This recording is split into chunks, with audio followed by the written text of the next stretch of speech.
छत्रपती शिवराय हिंदू सम्राट शिवसेना प्रमुख माननीय बाळासाहेब ठाकरे, राज्यभक्तीचे संतकार भारतरत्न डॉक्टर बाबासाहेब उद्या महाराष्ट्राच्या मायमाऊली महासाहेब यांना अभिवादन करतो. आपल्या राज्याचे मुख्यमंत्री आणि आपल्या पक्षाचे पक्षप्रमुख आदरणीय उद्धवसाहेब ठाकरे व्यासपीठावर उपस्थित असलेले युवा सेनेचे प्रमुख आणि महाराष्ट्र राज्याचे पर्यावरण व पर्यटन मंत्री सन्माननीय आदित्यजी ठाकरे, आमच्या शिवसेना पक्षाचे विधिमंडळ गटनेते अजयराव चौधरी, आमचे ज्येष्ठ मार्गदर्शक आदरणीय दादा सपकाळ, माझे तरुण सहकारी आमदार सुनीलराव शिंदे यांनी सांगितलं की पेढाही खाल्ला नाही, पेढाही वाटला नाही. ते माझे सहकारी आमदार सचिन वळी, या विभागाचे विभाग प्रमुख आशिषजी चेंबूरकर, मनीषाताई कांदे, व्यासपीठावरील सर्व मान्यवर मंडळी आणि मोठ्या संख्येनं उपस्थित असलेल्या बांधवांनो, भगिनींनो आणि सहकारी मित्रांनो, खरं तर मला सुरुवातीला सांगितलं पाहिजे की आज आपल्या शिवसेना पक्षाची राष्ट्रीय कार्यकारिणीची बैठक होती आणि या बैठकीमध्ये आपल्या पक्षाचे पक्षप्रमुख आदरणीय उद्धवसाहेब ठाकरे हेच खऱ्या अर्थानं पक्षाचे सर्व आहेत हा ठराव करण्याकरता म्हणून आजची कार्यकारिणीची बैठक होती. आणि ती बैठक झाल्यानंतर माझे मित्र सुनीलराव शिंदे मला म्हणाले, माझ्या विभागाचा एक मेळावा आहे, आमच्या विभागाचा एक मेळावा आहे, तुम्ही येता का? अरे म्हटलं बसून तरी काय कामाला येतो. परंतु इथं आल्यानंतर हे सगळं रूप बघितलं आणि विशेष करून या सगळ्या महिला रणरागिणी पाहिल्या आणि थोडंसं मनावर माझ्या सचिन भाऊ दडपण आलं की आपल्याला भाषण नेमकं काय करायचं. परंतु माझे मित्र सचिन भाऊंनी माझ्या मनावरचं दडपण दूर करून टाकलं. त्यांनी सांगितलं, आम्ही दोघेही पूर्वी पक्ष सोडलेले आहोत, म्हणजे दुसऱ्या पक्षातून आलेलो आहोत. मी पक्ष एकदा सोडला होता ते आणि मी राष्ट्रवादी काँग्रेस पक्षातून इथं आलेलो आहोत.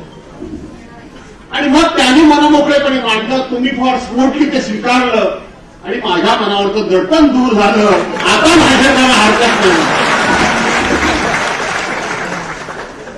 मित्रांनो, सचिन भाऊनी सांगितली ही गोष्ट खरी आहे, पण त्या विषयामध्ये मी आता जाऊ इच्छित नाही. आज आपण सर्वजण इथं मोठ्या संख्येनं जमलेला आहात. आज महाराष्ट्राची मीटिंग सभा कशा करता हे मला काही विचारायचं कारणच नव्हतं. का माझ्या मित्रांनी बोलवलं, आमच्या तुमचं नाव घ्यायचं राहिलं, जवळच्या तुमचं नाव घ्यायचं राहिलं सॉरी. आणि म्हणून ही मेळावा कशा करता हे तर मला काही कोणं उलगडत नव्हतं. मी तुम्हाला विचारलंही नाही. आलो तर सगळ्यांनी मोठ्या आदरानं प्रेमानं मला आढावा म्हणजे घटना देतच आतमध्ये आणलं, त्यामुळे बॅनर तिकडे मी काय पाहिलं नाही. पण आता आदित्य साहेब आल्यानंतर मी पुन्हा उठलो आणि मागे वाचून बघितलं की ही नक्की मेळावा कशा करताय. तर हा मेळावा एवढ्या करता आहे की सध्या जी महाराष्ट्रामध्ये परिस्थिती निर्माण झालेली आहे त्या परिस्थितीमध्ये आपण सगळे कुठे आहोत हे उभ्या देशाला दिसावं याकरता पुन्हा मेळावा. आपण सगळे शिवसेनेच्या मागे उभ्यात, उद्धव साहेबांच्या मागे उभ्यात, आदित्य साहेबांच्या मागे उभ्यात, याची एकदा साक्ष द्यावी, जाहीरपणे उभ्या देशाला दिसावं याकरता म्हणून आजचा हा मेळावा आहे. आज महाराष्ट्रामध्ये जी परिस्थिती निर्माण झाली आहे त्याच्यामधला महत्वाचा जो एक प्रश्न उपस्थित केला जातो तेवढ्यावरच मला बोलणं उचित आहे असं वाटतं. ते म्हणजे की आपला नैसर्गिक मित्र हा भारतीय जनता पार्टी आहे आणि काही मंडळी आता आग्रह घेऊन चालले आहे की आपण भारतीय जनता पार्टी बरोबर गेलं पाहिजे. आपण हिंदुत्वाची भूमिका मांडणारे आहोत. मी अनेक वेळा अनेक सभातून अनेक भाषणातून सांगितलंय. आता मनीषा काही काळीनेतून गेल्या, परंतु किशोरभाई पेडणेकर येत आहेत, सचिन भाऊ आहिर येत आहेत. आदरणीय उद्धव साहेबांनी आमची पक्ष प्रवक्ते म्हणून आमची काही लोकांची बैठक बोलवली होती आणि त्या बैठकीमध्ये कोणकोणत्या विषयावर काय काय बोलायचं या संदर्भामध्ये चर्चा होती. मी थोडा वेळ सगळं ऐकून घेतला आणि मी स्वतःहून उचलून उठलो आणि मी स्वतःहून त्या बैठकीमध्ये बोललो, काय चाललं हे, कशाला चाललं ही सगळी चर्चा. यात खरा हिंदुत्वाचा आणि हिंदुत्व सांगण्याचा हक्क कोणाचा, ही सांगण्याकरता चर्चा कोणाला करताय, कशाकरता करताय, हे मी स्वतःच्या बैठकीमध्ये सांगितलं. कोणाला प्रमाणपत्र द्यायचं आहे, आम्ही हिंदुत्वादी आहोत की नाही, कोणाचं प्रशस्तीपत्र घ्यायचं आहे. ज्याने आणि ज्याने केवळ हिंदुत्व मतांकरता म्हणून एटीएम कार्ड म्हणून राम मंदिराचा विषय 30 वर्ष वापरला, परंतु हिंदुत्वाकरता त्याग कोणी केला, त्याग फक्त केला तो शिवसेनेने केला. त्या बैठकीमध्ये सांगितलं की हा हिंदुत्वाकरता 1988-89 मध्ये कार्याची पोटनिवडणूक झाली आणि आदरणीय शिवसेना प्रमुखांनी रमेश प्रभूंना उमेदवारी दिली. आज भारतीय जनता पार्टी जेव्हा हिंदुत्वाच्या गोष्टी करतात त्यावेळेला ते जनता दलाच्या सरकारमध्ये होते, त्यावेळेला गर्वसे कोण हिंदू आहे म्हणून सांगणारे जर कोण होते तर एकमेव हिंदू रमेश शिवसेना प्रमुख मानलेला आणि त्या मुद्द्यावर लढलेली निवडणूक शिवसेनेने जिंकली. त्यानंतर त्या रमेश प्रभूंचं आमदारपद रद्द झालं हिंदुत्वाच्या मुद्द्यावर निवडणूक लढली म्हणून. त्यानंतर आजचे शिवसेना नेते सुभाष देसाई यांची निवडणूक हिंदुत्वाच्या मुद्द्यावर लढली गेलेली रद्द झाली. कैलासवासी सूर्यकांत महाडिक यांची निवडणूक हिंदुत्वाच्या मुद्द्यावर लढली गेलेली ती रद्द झाली.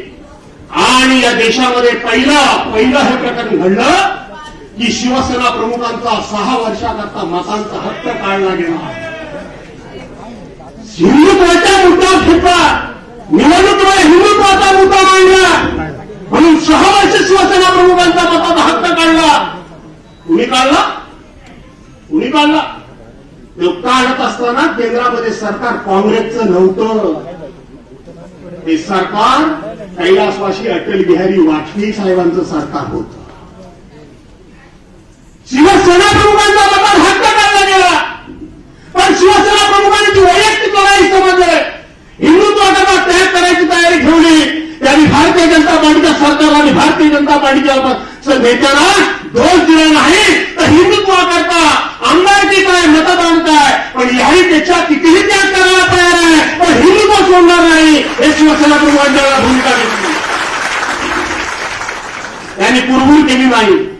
तुम्ही हिंदुत्वाचा विचार पुढे घेऊन जाताय म्हणून तुमच्या पाठीमागं उभं राहण्याचं काम शिवसेना प्रमुखांनी शेवटपर्यंत केलं.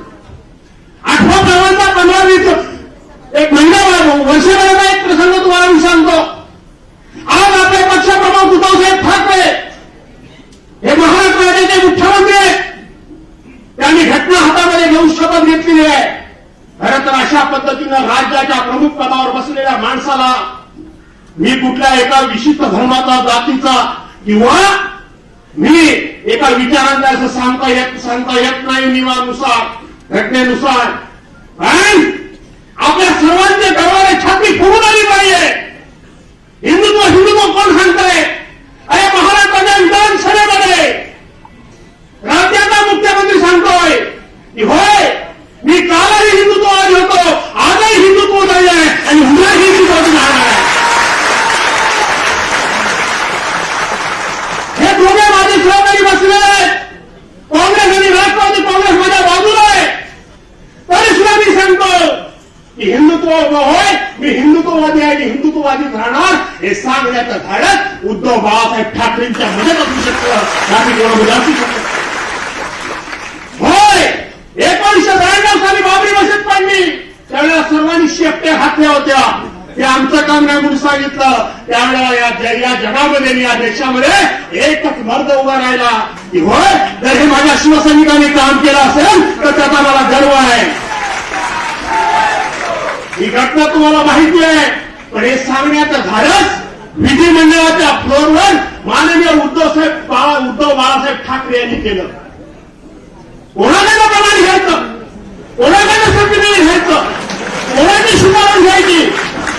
अरे जे फक्त आणि फक्त मतांच्या कोपीवर माझं आव्हान आहे भारतीय जनता पार्टीला की ज्या पद्धतीने उद्धव साहेबांनी महाराष्ट्राच्या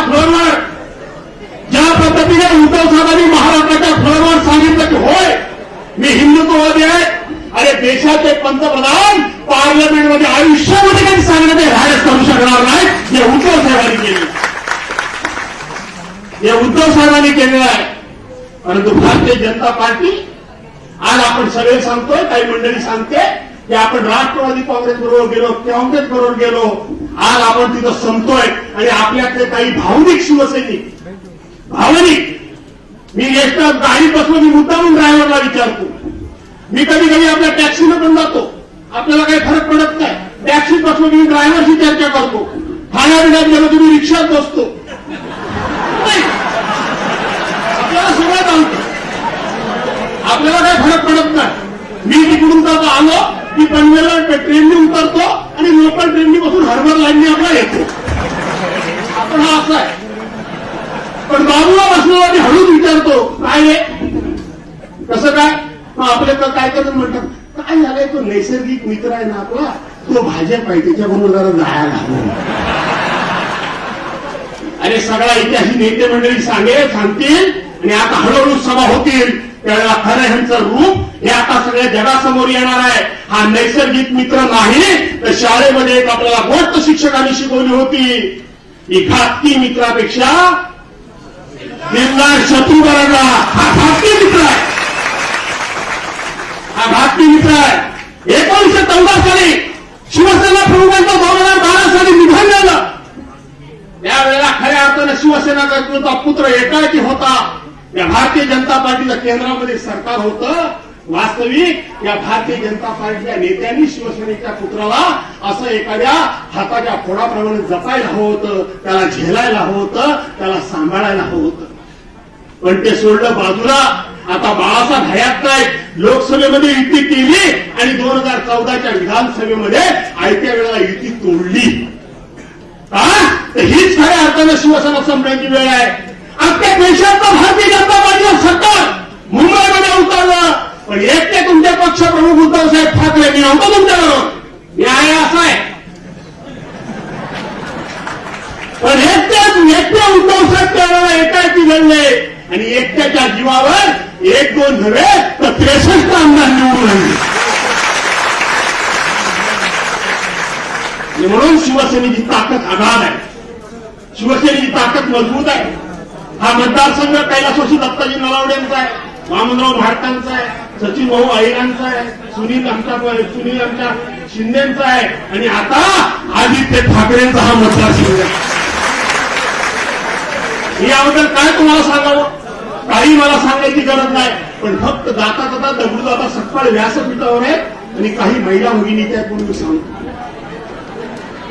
मला दिसतं आजही सुधाबाई सुरींच्या नेतृत्वाखाली त्यावेळेला नऊवारी स्थापनी थोडक्यात दास्तीची साडी नेसलेल्या मंदाकिनी चव्हाण, सुलोचनाताई चव्हाण, एवढं मोठं कुंकू लावलेल्या क्रिझाताई किल्लेकर दिसतात की नाही, माधवीताई कदम, वंदनाताई शिंदे,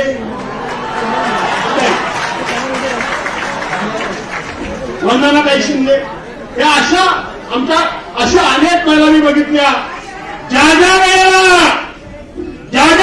शिवसेनेला हात झाला, ज्या ज्या वेळेला शिवसैनिकांना रस्त्यावर उतरावं लागलं, त्यावेळेला सगळ्यात छातीचा कोट करून जर उभ्या करून राहिले असतील तर तुमच्या त्या रणगाडी उभ्या राहिल्या आहेत. अनेक किस्से मी सांगू शकेन, पण मी सांगणार नाही. आणि त्याचबरोबर दगडूबाबा माझी तुम्हाला विनंती आहे. मी मागे एकदाच फक्त माझ्या मुलाखतीमध्ये म्हटलं होतं की भारतीय जनता पार्टीचा डोळा आज मुंबई महानगरपालिकेमध्ये आहे.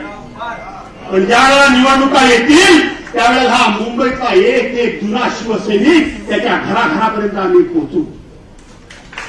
जुना शिवसैनिक ज्याला भास्कर बाबासारखी आमदारकी नको आहे, ज्याला भास्कर बाबासारखी खासदारकी नको आहे, ज्याला नगरसेवक पद नको आहे, ज्याला कुठलंही सरकारमधलं कुठलंही पद नको आहे, ज्यानं शिवसेना त्या काळामध्ये वाढवली अशी अशी लाखो माणसं घरामध्ये फक्त बसले. जा त्यांच्या घराघरापर्यंत जा, त्याला भाग झाला. हे बघतात त्यांचा आत्मा तळमळतोय. आजही मध्ये त्यांच्या मुठी घालतायत आणि शिवसेनेचा भगवा ध्वज खाली ओढण्याकरता भारतीय जनता पार्टी पक्ष कापलाय. बाकीच्यांना शिव्या देण्यापेक्षा या हरामखोरांची चाल होता, एवढं मी तुम्हाला सांगतो. म्हणजे चाल होता आणि त्या जुन्या बांधत्या माणसाला साथ झाला.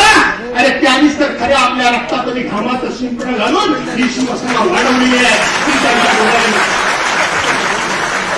ही शिवसेना अशी अडचण झालेली की त्यांच्या उघड्या काळाला पाहू शकणार नाही. आजही ते बाहेर पडतील. फक्त त्यांच्यापर्यंत तुम्ही सगळ्यांनी पोहोचण्याचं काम करा, एवढंच फक्त मी तुम्हाला सांगतो. बाकी मी काही फार सांगण्याची आवश्यकता नाही. सचिन भाऊ माझ्या मनावर धडपण,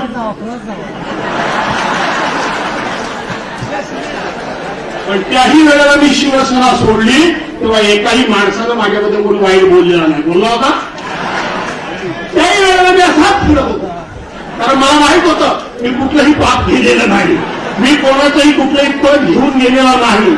शिवसेनेच्या वेळेला पण सगळी पदं सोडून राजीनामा देऊन राष्ट्रवादीच्या वेळेला सुद्धा पक्ष कार्यालयामध्ये गेलो, तेव्हाही शिवसेनेच्या शिवालयामध्ये गेलो, विधिमंडळाच्या कार्यामध्ये गेलो. तिथं माझ्या सदस्याचा आमदारकीचा राजीनामा दिला. पक्षाची वार्षिक वर्गणी ठरली, त्याच्या हातामध्ये पद्धतशीर रिसीट घेतली आणि मग बाहेर पडलो. एक राष्ट्रवादीमध्ये केलं, राष्ट्रवादीचा राजीनामा करा, पक्ष कार्यालयात गेलो, रितसर राजीनामा दिला, त्यांचीही महिन्याची वर्गणी ठरली आणि एकटा बाहेर पडलो. एकटा बाहेर पडलो. त्यामुळे माझ्या मनामध्ये पाप नाही आणि तुमच्या मनामध्ये राग नाही. त्यामुळे आता तुमच्या मला काय मला काही अडचण नाही. पुन्हा पुन्हा पुन्हा पुन्हा पुन्हा पुन्हा मी ते पुन्हा पुन्हा झालं जग बोलून आता आदित्य साहेबांचं भाषण आहे, अरविंद साहेबांचं भाषण आहे, माझं कोण ऐकतोय, मी आपला आता आटोप घेतो. पुन्हा पुन्हा बोलू. हा शिवसैनिक तुम्हाला सांगावा लागेल, जुन्याचा शिवसैनिक तुम्हाला सांगावा लागेल. तो जुना शिवसेनेनं शिवसैनिक कशी उभी केली, आपल्या संसारावर आपल्या घरदारावर कशा पद्धतीने तुळशीपात्र ठेवली ती सांगावी लागतील. ती सांगितल्याशिवाय पुन्हा एकदा नवचैतन्य निर्माण झालेला शिवसैनिक उभा राहणार नाही. शिवसैनिक असेल किंवा कोणी असेल तो बघतो, तो आजची परिस्थिती बघतो. हा एका भास्कराचा मोठा सांगतोय, फिरतोय मोठ्या गाडीत, राहतोय मोठ्या हॉटेलमध्ये, पण तो मोठ्या गाडीत फिरण्याकरता हॉटेलमध्ये फिरण्याकरता त्यानं पहिल्या दिवसापासून काय काय केलंय ते एकदा तरी तरुणांच्या समोर हा इतिहास सांगावा लागेल. आणि तो सांगितल्यानंतर जो विचारायला तयार होईल शिवसैनिक, तो कोणाच्या बापाला ऐकणार नाही, हा विश्वास या ठिकाणी व्यक्त करतो. कोणाच्या ठिकाणी आपण मला बोलवलं सुरू, त्याबद्दल तुम्हाला धन्यवाद देतो. इथं बोलवून आपण माझा मान सन्मान केला, त्याबद्दल आपल्या सर्वांचे आभार मानतो आणि आपल्या सर्वांची रजा घेतो. जय हिंद, जय महाराष्ट्र. मी सन्माननीय शिवसेना विधिमंडळ गटनेते अजय चौधरी साहेब, सचिन भाऊ, सन्माननीय आमदार सचिन भाऊ आणि सन्माननीय आमदार सुनील भाऊ यांना विनंती करतोय, जे आले, ज्यांनी विचार मांडले आणि ज्यांनी आपल्या सगळ्यांना जिंकलं, ते अर्थात शेख भास्कर शेख जाधव यांचा आपण या ठिकाणी सन्मान करूया. पुष्पगुच्छ देऊन, शाल देऊन आदित्य साहेबांच्या समक्ष या 3 आमदारांना मी विनंती करतोय की आपण भास्कर शेख यांचा सत्कार करूया. अशी जी टेंभुर्णी विभाग प्रमुख या ठिकाणी असतील,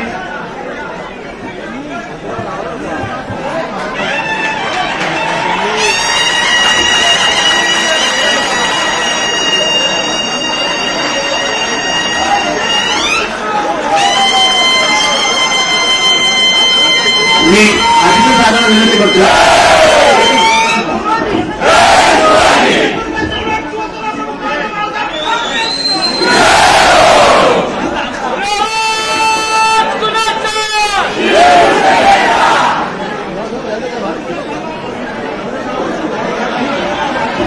शिवसेनेची घनघनती तो तुम्हा आम्हा सगळ्यांचे ऊर्जास्थान आदरणीय खासदार, शिवसेना उपनेते, शिवसेना प्रवक्ते, भारतीय कामगार सेना अध्यक्ष अरविंद सावंत साहेब यांना मी आपल्या सगळ्यांना या ठिकाणी संबोधित करण्याची विनंती करते.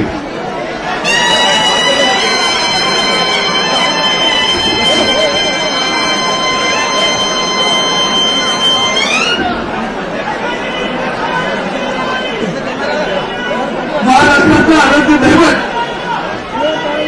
छत्रपती शिवाजी महाराज,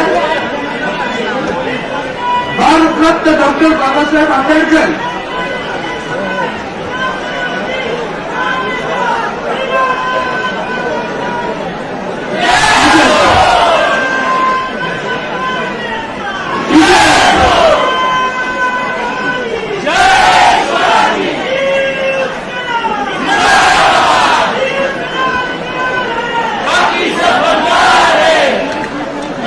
वंदनीय हिंदू हृदय सम्राट शिवसेना प्रमुख श्रीमान बाळासाहेब ठाकरे, तुम्हाला सर्वांच्या लाडक्या भाव सोमिनाताई ठाकरेंना भावांजली अर्पण करतो. आणि आयुष्यात पहिल्यांदा त्याच्या कॅमेराचं घे ना, असं बऱ्याच वर्षानंतर दुसऱ्या कॅमेराचं घे ना. एका दळभद्री माणसामुळं मला कधी कधी आश्चर्य वाटतं. संकटही सारखी येतात. जेवढं संकटाबरोबर एकत्र येतो तेवढी आनंदात एकत्र येत नाही. आज एक असं हाणेरडं संकट आलं, पाठीत सुरात उमलणारी माणसं निर्माण झाली आणि त्यासाठी शिवसेनेचे ज्वलंत शिवसैनिक आणि वंदनीय हिंदू हृदय सम्राट शिवसेना प्रमुख बाळासाहेब ठाकरे यांच्या विचारांना, जाज्वल्य विचारांना प्रज्वलित झालेले शिवसैनिक हॅलो इथं जमले. त्या शिवसैनिकांना काय मला कळत नाही. म्हणजे आज मला आश्चर्य नवल वाटलं. भास्कर शेठ बहुत अनुभवी माणसं आहेत बरं का, भास्कर शेठ आणि सचिनही. त्यांचा अनुभव तुम्हाला कळला असेल कसा आहे तो. मग तो अनुभव घेतल्यानंतर पुन्हा एकदा गंगेच्या पात्रात आणि प्रवाह झाल्यानंतर किती आनंद होतो याचं उदाहरण म्हणजे आज भास्कर शेठचं भाषण घेऊन लक्षात. एवढा आनंद झाला होता की काय बोलू आणि काय नको. पण पावती फाटीने मात्र आठवणी सांगितली पण होती. माणसाचं असं नसतो, दिलेलं लक्षात राहतं, घेतलेलं लक्षात राहतं. दिलेलं लक्षात राहतं. माझ्या आणि भास्कर शेठांची ओळख जेव्हा 88 साली एसटी कामगार सेना स्थापन झाली आणि एसटी कामगार सेनेचं चिपळूणला युनिट करायचं होतं. मला म्हणून भास्कर शेठांची पुत्री आठवडगिरी मंत्री जेव्हा भेटायला तालुका प्रमुख होती, आदरणीय दादा दत्ताजी नलावडे साहेब, त्यांनी मला जसं अरविंद तू त्या भास्कर नगर मी भास्कर शेठांना सांगितलं आणि विनंती केली, बाबा एसटी कामगार सेनेचा अध्यक्षपद स्वीकारा.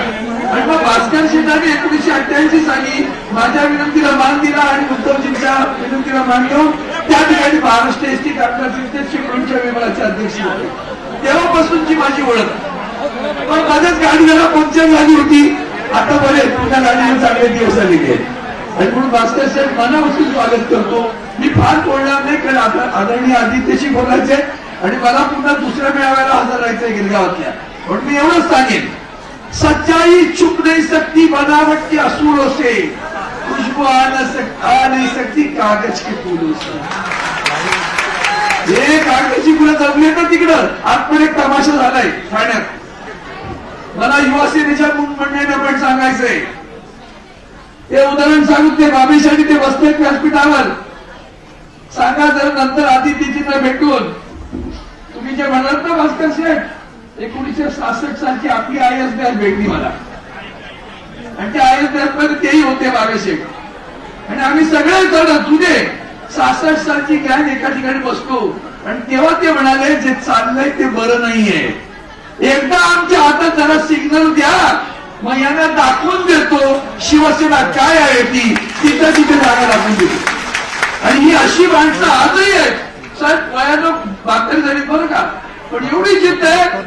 तो शेलार मामा सुद्धा जाते त्यावेळेला तुम्ही आज सांगा रायगडावर चढायला आम्ही सोडू शकतो. तुम्ही आज सांगा, आजही आम्ही पुन्हा जेलमध्ये तयार जायला तयार आहोत. कुणाचा खजाना उतरवायचं तेवढं सांगा, आम्ही उतरवतो. अशी माणसं आजही आपल्याकडे. म्हणून मला भास्कर शेट्टी यांची आठवण सांगितली. मी आठवण त्यानंतर सांगेन महापाशींना भेटून त्यांना सांगा. आज तुम्हाला विनंती एकच करेन, मला खूप आनंद होतो पाहिल्यानंतर. कठीण समय येता कोणा कामाचे येतो त्याला कळेल. कठीण समय येता निष्ठावंत शिवसैनिक कामाचे येतो. आणि मग तुमच्या निष्ठेला प्रतिसाद करतो, नमस्कार करतो. ज्या पद्धतीने आलात ना, काय आमच्या युवासेनेच्या मुलानं केलं. तरुण मुलगा आमचा हा म्हणतात आमदार काय झाले, मंत्री काय झाले, त्या माणसाचं विजन मी एकदा फक्त जेव्हा ऐकलं तेव्हा मला अक्षरशः आश्चर्य वाटलं. एक आपला तरुण मुलगा बसतो एका छोट्या सभागृहात होतो, जरा प्रतिष्ठित माणसं होती आणि तिथं बोलताना म्हणाले पंचमहाभूताचा विषय मांडला. तेव्हा मी उडून गेलो. या माणसाला पंचमहाभूताचा विषय कळतो, त्याला ही भूत जोडायला किती वेळ लागेल रे बाबा. ही भीत घालून टाकणार आम्ही, घालून टाकू म्हणजे टाकूच. आता गेले बडोद्याला भेटायला गेले आणि म्हणून मी तुम्हाला, मला दुःख आहे इतक्या सज्जन मुलावर घाणेरडे आरोप केले. विसरू नका, ही वेळ नाही माझ्याकडे तर जास्त म्हणून सांगतो. तुम्हाला लागली याला, तुम्हाला आला पण त्या दरभद्रांना नाही आला. मातोश्रीवर चित्तोडे उडतात ना, किंवा आपल्या रक्ताच्या मध्ये तुटीत तिथून उडायला पाहिजे नसा अशा मातोश्रीवर शिंतोडे उडवता. ते मुलुंडचा भोंगा बंद पडलाय बघा. का बंद पडला, कसा बंद पडला, कोण गेले, जे गेले ते पाहून त्याला घाबरतो. काल इन्कम टॅक्स रे, आज भाजपात ईडी बांध, ईडी बांध. तो ठाण्याचा एक दळभद्री, तोही तिकडे ईडीसाठी बडबडत होते. आम्ही सांगत होतो भाजपा बरोबरचा. अरे आमचा इतिहास आहे रे. छत्रपती शिवाजी महाराज औरंगजेबाच्या दरबार वाकले नाही, तिथं माझी शिवसेना कधी वाकणार नाही. हे आदरणीय उद्धवजीला तुम्ही सांगता लाज नाही वाटत तुम्हाला? जगाची काही मनाची लाज नाही वाटली तुम्हाला की माझ्या आदित्यजीवर तुम्ही शिंतोडे उडवताय, आमच्या ठाकरे घराण्यावर शिंतोडे उडवताय, परिणामी शिवसेनेच्या मुळावर घाव घालताय. आणि तरी सुद्धा तुम्ही सांगताय की भाजपबरोबर जायला पाहिजे. इतक्या निर्लज्ज, इतक्या सत्तेसाठी लाच केला तुम्ही. आणि म्हणून त्याचा कडवट निषेध झाला पाहिजे. निव्वळ निषेध नाही, त्या निषेधाचा एकच उत्तर आहे.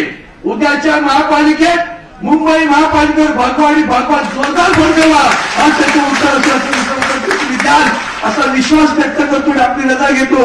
जय हिंद, जय महाराष्ट्र, वंदे मातरम.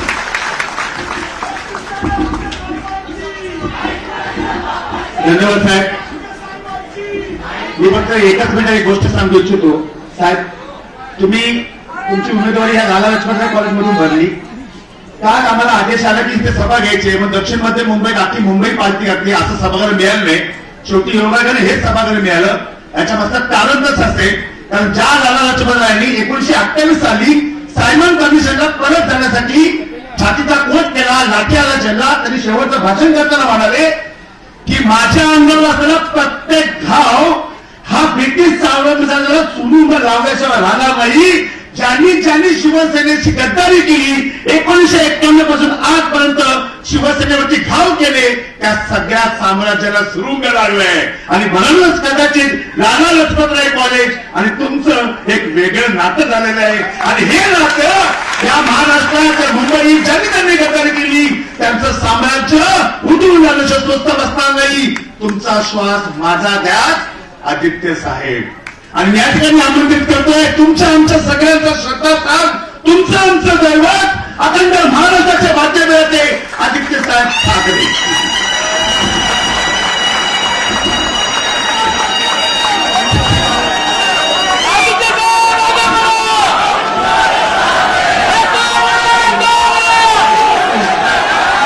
जय महाराष्ट्र.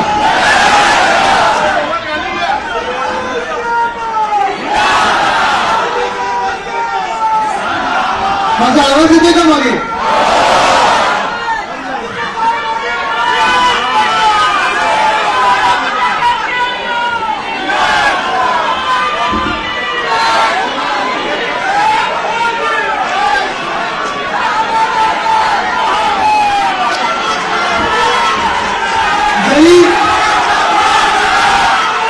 अरे बाबा मी तुम्ही सुरू होतं.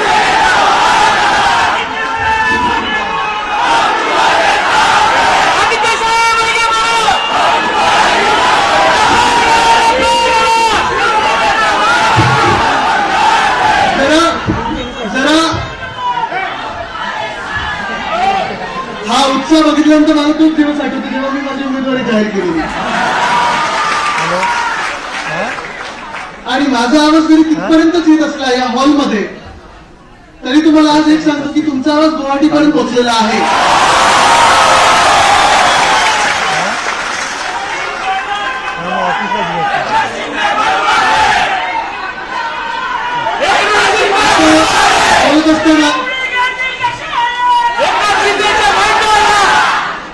बोलत असताना आता भास्करराव सांगत होते की मुंबईवर आणि मुंबई महानगरपालिकेवर प्रत्येक राजकीय पक्षाचा डोळा आहे.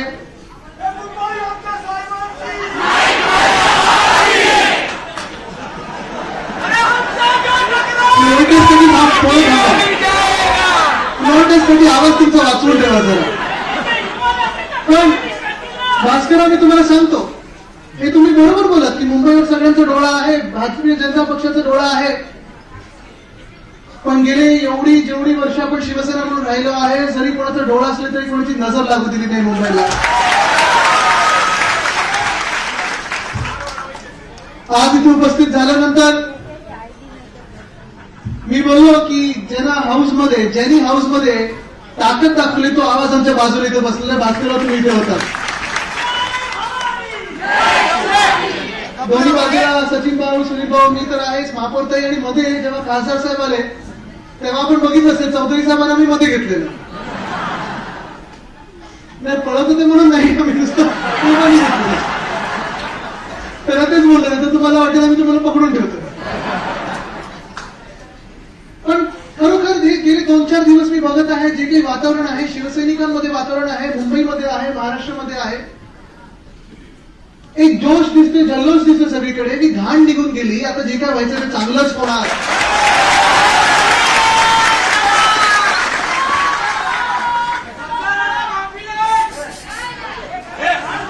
मला एकाच गोष्टीचं अजून आश्चर्य होतं भास्करराव, हैराण देखील होतो. पण ठीक आहे, तर राजकारण म्हटल्यानंतर लोक कसे बदलू शकतात, कसे असतात, हे आपल्याला वर्षानुवर्ष आपण बघितलेलं आहे. पण हाच प्रश्न एक सतत येत असतो की आपण ह्या लोकांना कमी काय दिलं आणि कधी दिलं कमी. तुम्ही सांगा, कित्येक लोकांवर अन्याय झाला हे असं आता दिसून येत आहे. काल पण माझ्याकडे ठाण्याची लोक आले, कल्याण डोंबिवलीची लोक आले की साहेब तुमच्यापर्यंत आम्हाला कधी पोचूच दिलं नाही, मातोश्रीपर्यंत येऊच दिलं नाही, मातोश्रीला आल्यानंतर फोन यायचे की तुम्ही तिथे गेलात का, हे घडत होतं आणि हे आम्ही दुर्लक्ष केलं. ही आमची चूक आहे. आज पक्षप्रमुखांनी पण सांगून दाखवलं. किती लोकांनी बघितलं आजचं पक्षप्रमुखांचं भाषण? कालचा फेसबुक लाईव्ह किती लोकांनी बघितलं? आणि परवाचा कधी किती लोकांनी बघितलं?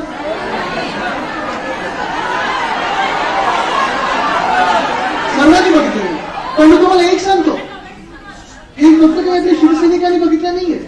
जे परवाचा पहिला त्यांचा फेसबुक लाईव्ह होता, वर्षा बंगल्यातून होता, तो फेसबुक लाईव्ह, आणि खरं तर त्यांची ओळखच आता फेसबुक लाईव्ह झाली की हा माणूस फेसबुक लाईव्ह वर आला, प्रत्येकाच्या घरी गेला आणि कोविडच्या कठीण काळात महाराष्ट्राला आणि महाराष्ट्रामध्ये देशाला सांगून घेणारा, दिशा दाखवणारा, मार्ग दाखवणारा, काळजी दाखवणारा, सगळ्यांची काळजी घेणारा आपल्या घरातला माणूस म्हणून मुख्यमंत्री उद्धव ठाकरे हे नाव प्रसिद्ध झालेलं आहे. महापौरताई, जेव्हा मी आता नोव्हेंबरमध्ये COP26 म्हणजे ग्लासगोला गेलो तेव्हा देखील, तेव्हा उद्धव साहेबांची सर्जरी होती, त्या माणसाने मला सांगितलं आदित्य तिथे तू जा, कारण तू महाराष्ट्राच्या वतीने चाललेला आहे, देशाच्या वतीने चाललेला आहे, माझ्यासाठी थांबू नकोस. तिथे देखील या माणसाचं कौतुक झालं की कोविड कसा तुम्ही हाताळला. अनेक शहरांचे महापौर भेटत होते, अनेक राज्यांचे तिकडचे प्रमुख भेटत होते आणि त्यांनी कोविडचं धारावी मॉडेल असेल, वर्ली मॉडेल असेल, मुंबई मॉडेल असेल, महाराष्ट्र मॉडेल असेल, याचं कौतुक होत होतं. आता जेव्हा मी डायव्हॉर्सला गेलो, मी होतो, सुभाष देसाई साहेब होते, नितीन राऊत साहेब होते, आम्ही 80,000 कोटीचे MOUs करार करून आलेलो आहे. ते राज्यासाठी केले, स्वतःला विकण्यासाठी कधी करार केले नाही. पण हा माणूस आपला मुख्यमंत्री असेल, पक्षप्रमुख असेल, पण शब्दाला जागणारा माणूस आहे, जगणारा माणूस आहे. मला आठवतं आता आपल्या बाजूला जे 2 आमदार बसलेले आहेत, म्हणजे तुम्ही बघा हे परिवार म्हणजे कसं असतं, शिवसेना परिवार म्हणजे नक्की काय असतं, हे मला या 2 घटनेतून जाणवायला लागलेलं आहे. सचिन भाऊ, तुम्ही जेव्हा पक्ष प्रवेश केला तेव्हा आमच्या सगळ्यांमध्ये एकमत होतं तुम्ही पक्षात यायला पाहिजे, चांगलं काम आपण एकत्र करू. पण आपल्याला आठवत असेल आपल्या पहिल्या भेटीत मी आपल्याला सांगितलेलं की हा निर्णय तुमचा आहे, पक्ष पक्ष तुम्ही यायचा नाही यायचं तेव्हा आपली काही राष्ट्रवादी किंवा काँग्रेसबरोबर युती होणार हे कोणाला माहितीच नव्हतं. पण तेव्हा देखील मी तुम्हाला सांगितलेलं की पक्षात प्रवेश केल्यानंतर राष्ट्रवादी असेल किंवा काँग्रेस असेल किंवा आपल्या नेत्यांबद्दल किंवा त्या तेव्हाच्या नेत्यांबद्दल कधीही आमच्याकडून अशी अपेक्षा तुमच्याकडून नसेल की त्यांच्याबद्दल एक प्रकार शब्द काढावा किंवा त्यांच्यावर टीका करावी. याला म्हणतात संस्कार, याला म्हणतात शिवसेनेचे संस्कार. आणि ते आपण पण मला सांगितलेलं की एका परिवारातून दुसऱ्या परिवार नंतर तुम्ही दोन्ही परिवार एकत्र आणलेच. पण हे सगळं होत असताना मला आठवतं जेव्हा मी नोव्हेंबरमध्ये तिथे COP26 होतो, ग्लासगोला होतो, तेव्हा उद्धव साहेबांची ती सर्जरी झाली, विधान परिषदेची निवडणूक होती. आणि तेव्हा मला फोन करून त्यांनी सांगितलं की आदित्य आपण पहिली उमेदवारी ती सुनील भाऊंना देतोय कारण त्यांनी तुझ्यासाठी सीट बाजूला करून स्वतः बाजूला झालेलं आहे. आणि अक्षरशः ते खरं तर बघितलं आणि काल वाटतं त्यांनी सांगितलं त्यांची परिस्थिती काय, त्यांची वेदना होत्या त्यावेळी, म्हणजे बोट हलवू शकत नव्हते, काही जेव्हा काय झालं ते ठीक आहे, त्याच्यात जात नाही. पण तेव्हा त्यांनी मला सांगितलं आणि दुसऱ्यांदा जेव्हा आली तरी सांगितलं आदित्य पण सचिन भाऊंना शब्द दिलेला तो प्रत्येक शब्द मी पाळणार म्हणजे पाळणार. प्रत्येक शिवसैनिकासाठी तो शब्द देतो मी पाळत असतो. राज्यसभेसाठी देखील संजय राऊत साहेबांना जेव्हा आपली तोफ आहे त्याला राज्यसभेवर पाठवायचं आहेच, पण दुसरी व्यक्ती जी आपण घेतली ती म्हणजे संजय पवार जे आपले कोल्हापूरचे सामान्य शिवसैनिक आहेत. सचिन भाऊ तुमच्याबरोबर कोण दिलं? आमच्या पडवी, हे पण सामान्य शिवसैनिक, कधी कोणाची नाव ऐकलं नसेल, कुठे पुढे पुढे करत नाहीत, पण कार्यकर्ता म्हणून काम करतात आणि म्हणून आपण त्यांच्यावर विश्वास टाकला आणि ते विधान भवनात आपण पाठवलेलं आहे. असा एक वेगळा माणूस आहे. म्हणजे परवा पण जेव्हा फेसबुक लाईव्ह करत होते त्यांनी सांगितलं आदित्य मला वाईट ह्याच गोष्टीचं वाटतं आणि मला आई पण हेच बोलली की ठीक आहे वर्षा बंगल्याचा कोणाला मोह नसतो, बंगल्याचा मोह नसतो, अटली आपल्याला तरी नाही कमीत कमी. इतर काही मला माहितीये की आधी पण पुन्हा येईन चालायचं, भिंतीवर कोणी कोणी काही लिहून ठेवलेलं, बंगला सोडायला काही कित्येक मंत्री तयार नसतात. ज्या मिनिटाला उद्धव साहेब जेव्हा फेसबुक लाईव्ह करत होते 5ची वेळ ठरलेली, काय झालं कोणाच ठाऊक, थोडं टेक्निकल आमची लाईव्हची टीम आली नाही, थोडं 25 मिनिटं त्याच्यात गेले, पण मला त्या मिनिटाला सांगितलं आदित्य बॅगा बांधा आपण निघतोय. मी म्हणलं अरे असा मुख्यमंत्री कोणाला मिळणार, महाराष्ट्राला कधी मिळणार ज्याला मोह नाही असा मुख्यमंत्री आहे. आणि तिथं त्यांनी सांगितलं की मोह सोडला पण जिद्द सोडली नाही, जिंकायचं म्हणजे जिंकायचं, सालाड आपण जिंकण्यासाठी लढत आहोत. पण हे सगळं चित्र बघत असताना मला वाईट, ज्यांना मी मित्र समजायचं वाईट ह्याच गोष्टीचं वाटतंय. 2-3 आमदार तर माझ्या डोळ्यासमोर, परवा काल तुम्ही सचिन भाऊ तुम्ही होतात, सुनील भाऊ तुम्ही होतात, आशिषजी तुम्ही होतात, म्हणजे आता दिलीप मामा लांडे, मग परवा तुम्ही होतात भास्करराव, माझा हात पकडला, रडले, मला मिठी मारली, कधी सोडणार नाही म्हणून सांगितलं. आणि खरोखर मला वाईट ह्या गोष्टीचं वाटलं.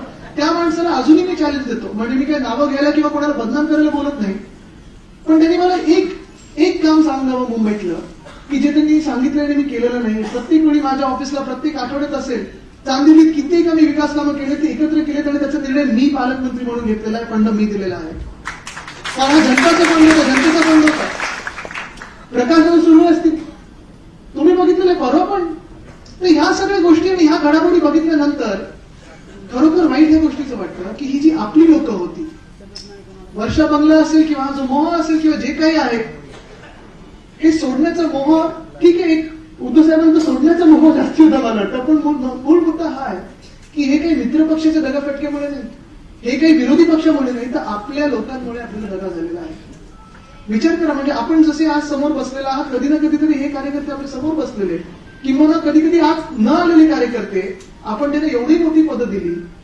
संदीपान बोलले किती फंड दिला मी त्यांना, किती कामं तिथे केली, पर्यटनची त्यांच्या मतदारसंघात मुख्यमंत्री महोदयाने केली असतील, प्रकाश जावडेकर असतील, ही सगळी आपल्या प्रेमाची माणसं, आपल्या जवळ असणारी माणसं जेव्हा निघून जातात, समोरून जेव्हा बोलायला लागतात, तेव्हा दुःख ह्या गोष्टीचं होतं की आपलं चुकलं काय. म्हणजे मी हे चुकलं का स्वतःचं की मी 32 वर्षाचा एक तरुण माणूस ह्या राजकारणात आहे, हे चुकलं. जेव्हा आता राजकारणाचं मी बघत आहे की प्रत्येक दिवशी पातळी ही खालती जात आहे, तेव्हा मी खूप वेळा हा विचार करतो की मी कुठच्या तोंडाने दुसऱ्या युवाला किंवा एक तरुण मुला किंवा मुलीला सांगेन की बाबा ना तुम्ही राजकारणात या. पण हे जरी असलं एका बाजूला, तरी दुसऱ्या बाजूला मी तुम्हाला सांगतो एक चित्र वेगळं आहे. म्हणजे मी आता जे बाजूचे आमदार आहेत त्यांच्याबद्दल काही बोलणारच नाही, जे पडून गेले, दुसऱ्यांदा पडून गेले, सदा भागते रहते. पण हा ते तर ह्या बाजूचे, आता त्यांच्याबद्दल जेवढं बोलावं तेवढं कमी आहे. लोकच बोलतील, आपल्याला बोलायचीच गरज नाहीये. पण महत्वाची गोष्ट ही आहे त्या दिवशी वर्षाकडून मातोश्रीला जाताना, आमच्या मातोश्रीकडे येताना, तुमच्या मातोश्रीकडे येताना जे काय आम्हाला प्रेम दिसलं, तिथे कुठेही आमदार नव्हते, खासदार नव्हते, नगरसेवक नव्हते. नगरसेवक बिचारे आता टर्म संपलेली आहे, पण तरी कोणी पदाधिकारी नव्हतं. रस्त्यावर होता तो सामान्य नागरिक होता, मुंबईकर होता, शिवसेना होता. आणि असं काही ठरलं नव्हतं की तुम्ही या जमा हे करा ते करा, असं काहीच ठरलं नव्हतं. ज्या मिनिटाला मला उद्धव साहेबांनी सांगितलं की मी वर्षा बंगला सोडून मातोश्रीकडे जात आहे, त्या मिनिटाला मी फेसबुकलाही बघत होतो. आमच्या डोळ्यांमध्ये सगळ्यांचे अश्रू होतेच, बाहेरचे सगळे होते. काही पोलिसांच्या डोळ्यात मी अश्रू बघितले, काही सीएमओच्या स्टाफमध्ये बघितले. शिवसैनिक अक्षरशः रडत होते की दगाफटका झाला तो आपल्याच लोकांनी, हक्काच्या लोकांनी केलेला आहे. पण हे झाल्यानंतर जे काही मी ट्विटरवर बघत होतो, जे काही मी फेसबुकवर बघत होतो, जे काही मला मेसेजेस येत होते, हे फक्त काही राजकीय लोकांकडून नव्हते, फक्त शिवसैनिकांकडून नव्हते, पण अशा काही नागरिकांकडून होते या देशातल्या आणि या महाराष्ट्रातल्या, ज्यांना राजकारण कळतं पण ते राजकीय नाहीये, ज्यांना राजकारण कळतं पण ते कुठच्याही पक्षाचे नाहीये. अशा लोकांकडून मेसेज आले की हा खरोखर सर्वोत्तम मुख्यमंत्री तर आहेच, पण व्यक्ती म्हणून खरोखर ह्याच्यासारखं दुसरा व्यक्ती होणार नाही. जे आज सोडून गेलेले आहेत आपल्याला, ज्यांनी बंड पुकारलेले आणि तिथे गेलेले आहेत, काय नक्की मिळणार आहे त्यांना?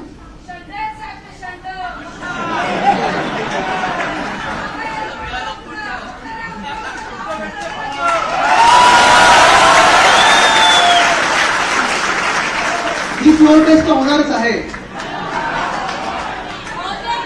सचिन भाऊ, तुम्ही फ्लोअर टेस्ट बद्दल सांगितलेलं आहे. ज्या दिवशी फ्लोअर टेस्ट ठरेल, मुंबईत उतरतील, एअरपोर्ट कडून विधानभवनाला जाण्याचे रस्ते आपल्या वरळीतून आहेत.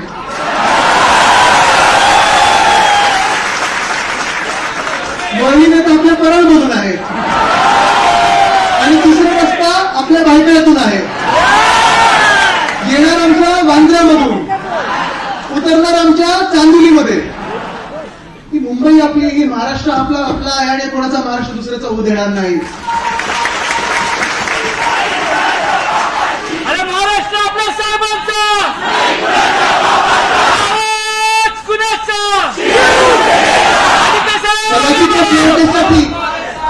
कदाचित त्या फ्लोअर टेस्टसाठी म्हणजे एक फ्लोअर टेस्ट आपली बाहेरची आणि एक फ्लोअर टेस्ट आपली. आर्मी लावू शकतील, सीआरपीएफ लावू शकतील, पॅरामिलिटरीचे जवान लावतील, काही करू शकतात. पण केंद्र सरकारला हे उत्तर द्यायला नुसतं महाराष्ट्राला नाही, देशाला नाही, जगाला लागणार आहे की जे चाललेलं आहे ते लोकशाहीला पकडून आहे का, न्याय प्रक्रियेला पकडून आहे का. जे काही बंड पकडून पुकारून गेलेले होते, जे मोठी नेते मंडळी होती, ज्यांना मान स्वाभिमान इथे अभिमान मिळत होता, मोठी पदं मिळत होती, एवढी सारखं खातं जे नेहमी मुख्यमंत्री, तुम्ही गेल्या 25, 30, 50 वर्षाच्या इतिहासामध्ये बघा, मला वाटत नाही एवढी खातं हे कोणाकडे दुसरीकडे दिलं असेल, हे मुख्यमंत्री स्वतःकडे ठेवतात. हे खातं मुख्यमंत्री महोदयांनी त्यांना दिलेलं, एमएसआरडीसी सारखं दुसरं खातं त्यांना दिलेलं. पण एवढं जर शूरवीर असतील, एवढे सगळे जर वाद तिथे बसले असतील, खरी सेना जर ते असतील, का आज कधी नवीन त्यांनी शिवसेना आणि हिंदू सम्राट बाळासाहेबांचं नाव घेण्याचा प्रयत्न केला, ते होऊ शकत नाही, ते होणार नाही, होणे नाही. आणि त्या लायकीची पण नाही आहेत. कारण तुम्हाला सांगतो, जर तशी हिंमत असती तर बंड करायला ते सुरतला गेले असते का?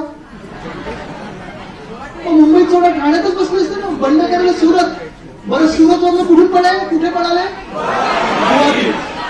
म्हणजे तुम्ही विचार करा, सुरतेच्या दिशेला पडाले, तिथून गुवाहाटीला पडाले. बरं हे सगळे कुठे चालते? सगळ्या रात्री 12 वाजता, 1 वाजता, 2 वाजता, ठीक आहे. पण तुम्हाला अजून एक सांगतो, ओळखून घ्या हे राजकारण कसं असतं. ठीक आहे, माझं पण नाव आदित्य आहे. आदित्य म्हणजे सूर्य, जिथे नाही तिथे प्रकाश पाडू, पण रात्री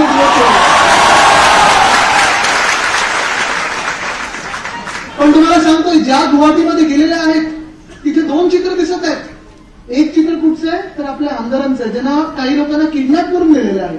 2 शूरवीर आपल्याकडे पळून आले परत, कैलाश पाटील आणि नितीन देशमुख.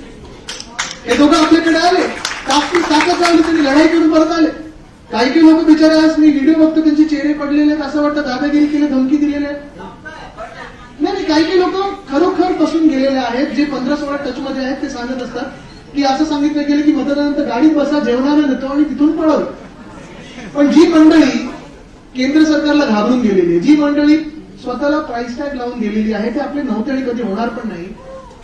त्या मंडळीचं जिथे हॉटेलमध्ये पाहुणचार चाललेला आहे, महापौर किती किती म्हणजे किती अमाप पैसा, चार्टर प्लेनवर पैसा ओतलेला जातोय, हॉटेलवर पैसा फेकला जातोय. मला वाटतं कालच वाचत होतो मी कुठच्या तरी वृत्तपत्रामध्ये की 8 ते 9 लाख पर डे हे त्यांचं जेवणाचं बिल आहे.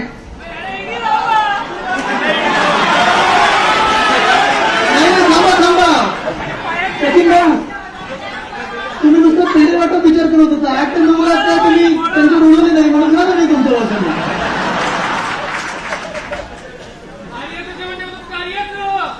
आता मला वाटतं त्या दिवशी ते फक्त गायचे बाकी होते तुम्ही. पण एका बाजूला 8 ते 9 लाख मी एका पेपरमध्ये वाचत होतो, काही बातम्यांमध्ये बघत होतो की प्रत्येक दिवशी खाण्यावर उडवले जातात. बाकीचं तर सोडा, जे वाहतं ते मी बोलणार नाही तिथे. हॉटेलचं बुकिंग पूर्ण हॉटेल बुक झालं असं मी ऐकलेलं आहे. गाड्या तापा, जे काही सिक्युरिटी, बाउन्सर बिन्सर हे सगळं आहे.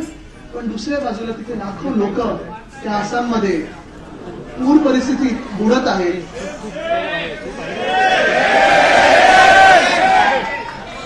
जर मी त्या राज्याचा मुख्यमंत्री असतो, जरी माझं सरकार दुसऱ्या राज्यात स्थापन होत असतं, तरी मी सांगितलं असतं पहिला मला मदत करा, इथे मी हे घेणार नाही, कारण माझ्या लोकांना मला मदत करायची आहे. पण काय म्हणजे निर्लज्जपणा किती. ज्या राज्यात पूर आलेला आहे, लाखो लोक संकटात आहेत, जिथे काही लोकांचा जीव जात आहे,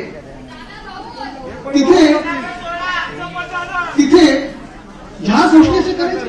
आता मला ऐकू येते पुढे गोव्यात नेणार की कुठे नेणार, हे सगळ्या गोष्टी चालू. पण हे ठरवूनच आपल्याला पुढे जायचं आहे की आता प्रत्येक पुढचं पाऊल आपलं लढायचं असणार आणि जिंकायचं असणार, हा निर्धार करून आपल्याला पुढे जायचं आहे. आमदारांनी कसं वागायला पाहिजे, कसं राहायला पाहिजे, ज्या मान सन्मानमध्ये. म्हणजे मी पहिल्यांदा, मी सकाळी पण बोललोय आपल्या राष्ट्रीय कार्यकारिणीत, खूप वेळा असं होतं आधीचे जे बंधन झालेले आपल्या पक्षात, ते विरोधी पक्षातून सत्ताधारी पक्षात जायला होते. कदाचित पहिलं असं उदाहरण असेल जगात, जे सत्ताधारी पक्षातून जे सदैव विरोधी पक्षात बसणार आहेत आणि या महाराष्ट्रात तिथेच बसवणार आहे, तिथे जायला निघालेले आहेत. आणि विरोधी पक्षात पण नाही, आता आपण डिस्क्वालिफिकेशनची प्रोसेस सुरू केलेली आहे. ह्याला एकच उपाय आहे, ह्याला एकच पर्याय आहे, एक त्या प्रहार पक्षात जा, नाही तर भाजपमध्ये जा, शिवसेनेत.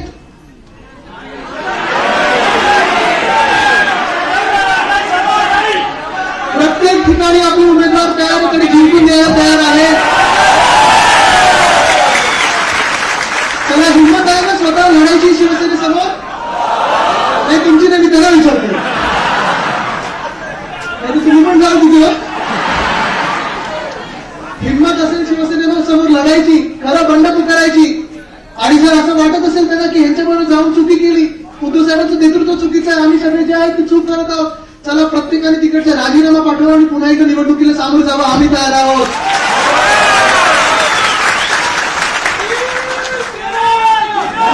मला माहिती आहे की ह्या हरणा लागण्याचे इथे उभे आहेत, प्रचाराला बाहेर पडू देणार नाहीत त्यांना या महाराष्ट्रामध्ये.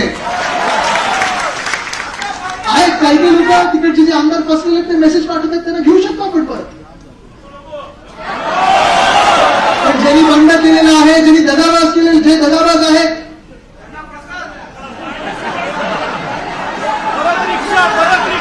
त्यांना महाराष्ट्रात पुन्हा येणं नाही, ही आपण शपथ घेऊन पुढे चाललं पाहिजे. आज तिथे महिला आघाडीबरोबर बसलेलं सकाळी दुपारी आपली राष्ट्रीय कार्यकारिणी झाली, त्याच्यानंतर शरद म्हणतो तुम्ही असा. आश्चर्य ह्या गोष्टीचं वाटलं आणि मला बरं ह्या गोष्टीचं वाटलं. आणि मी कदाचित उद्धव साहेबांना हेच सांगणार आहे की पुढच्या वेळी जास्तीत जास्त आपल्या ज्या आमदार आहेत त्या महिला असायला पाहिजे, म्हणजे आपल्याला पण तिथे मिळतील जाणू लागेल. मला ह्या महिला आघाडीने सांगितलं, ओ अजय भाऊ, हा मला वाटलं की त्यांच्या सुटीला पण तिथे तिकीट वळलीचं काय नाही तिथे कोण. मला आज महिला आघाडीने हेच सांगितलं, सोप्या भाषेत सांगितलं, तरी सांगितलं आदित्यजी एक गोष्ट आहे. आज त्यांनी जाहीर केलेलं आहे की त्यांना हिंदू सम्राट बाळासाहेब ठाकरे यांची शिवसेना आणि दिघे साहेबांची शिवसेना ही अपेक्षित आहे. जे बंडखोर झालेले आहेत त्यांना समजून देण्याचं जी जबाबदारी आहे ती आपल्यावर आहे. त्यांनी मला एकच सांगितलं महिला आघाडीने की जे बाळासाहेब जसं समजवलं असतं हिंदू सम्राटांनी किंवा दिघे साहेबांनी जसं समजवलं असतं तशी समजवण्याची जबाबदारी ही महिला आघाडीने घेतलेली आहे. आता मला माहित नाही त्याचं काय, म्हणजे मी कधी बघितलेलं नाही. असं मला तर एकच गोष्ट आपल्याला ठरवायला पाहिजे की हे दगाफटका खूप झालं, हे जे फुटीरवादी आहेत आपल्यातलेच फुटीरवादी आहेत, आपले लोक जे होते ज्यांना आपण मदत केली होती, आपण आपल्या डोक्यावर बसवलेलं, आपण पदं दिलेली, आपण त्यांना मान सन्मान दिलेला, अभिमान त्यांना जो काही होता तो दिलेला, तो तिथे गेल्यानंतर कसं वागवत आहे ते कैद्यांसारखं हे तुम्ही चॅनलवर बघायला पाहिजे. काल परवाकडे एक व्हिडिओ फिरतोय, आज एक व्हिडिओ फिरतोय. काही बिचारे आपले आमदार आणि काही जे कुटीरवादी आमदार आहेत त्या सगळ्यांना जे मान पकडतात तसे नेतात, हात पकडून नेतात, जणू काही जेलमध्ये कैदी असल्यासारखे एका ठिकाणी दुसऱ्या ठिकाणी नेतात. आणि हा आपण विचार करायचा की असं जर राजकारणात व्हायला लागलं, लोकशाहीशी चिडून जायला लागली, तर आपण मतदार म्हणून आणि हे नागरिक म्हणून करणार तरी काय? जागतिक पातळीवर थोडा विचार व्हायला पाहिजे, आपल्या राष्ट्रीय पातळीवर विचार व्हायला पाहिजे. त्या दिवशी ममता दिदी बोललेल्या आहेत, सोनेजींचा फोन येऊन गेला, पवार साहेब तर गंभीरपणे आपल्या सोबत उभे आहेत आणि प्रत्येक शिवसैनिक हा विचार करत आहे की लोकशाही आपल्या देशामध्ये राहिली आहे की 1930-1940 जसं जर्मनीमध्ये नाझी होते तसं काही व्हायला लागलेलं. हा विचार आपण करायला पाहिजे. आणि विचारच नाही तर प्रत्येकाने ठरवायला पाहिजे, प्रत्येकाने निर्धार करायला पाहिजे की आता हा पुढचा लढा, मला माहिती आपण मागचा जो काही बंड होता तो 2 वर्षात संपून टाकला. आज जे होते त्यांचे आपल्याला आठवत सुद्धा नाही, काही काही दिसत सुद्धा नाहीत, ते म्हणजे समोर दिसत नाही. हे असे जे लोक होते ठीक आहे, पण आता जे आपल्या समोर थोडं आव्हान देण्याचा प्रयत्न करत आहेत, जे इथे राहत पण नाहीत, जे पळून गेलेले आहेत, त्यांना न घाबरता न भीता या महाराष्ट्रातून पळून लावायचं आहे आणि जिंकणार जिंकणार जिंकणार म्हणजे आपणच जिंकणार हा निर्धार करून निघायचा. तुम्ही सगळे सोबत आहात का? लढायला तयार आहात का? पक्ष कुठचा, रंग कुठचा, निशाणी कुठची? कारण मी आता अयोध्येला जाऊन आलो आणि माझा तुम्हाला तिकडचा एक्सपिरियन्स सांगतो. भास्कर जेव्हा जेव्हा अयोध्येला गेलेलो आहे काहीतरी पक्षासाठी आणि आपल्यासाठी आणि महाराष्ट्रासाठी चांगलं झालेलं आहे. कदाचित हे पण जे झालं ते चांगले कारण तरुणांना संधी मिळू शकते. पण एकच सांगतो तुम्हाला की आपलं हिंदुत्व असेल, आपलं राजकारण असेल ते एका ओळीत आहे. ती ओळ कुठची? आणि अजून एक, रघुकुल हीत सदाचरी आहे, प्राण जाकर जाए और इमाम न जाए. धन्यवाद. जय हिंद, जय महाराष्ट्र, वंदे मातरम.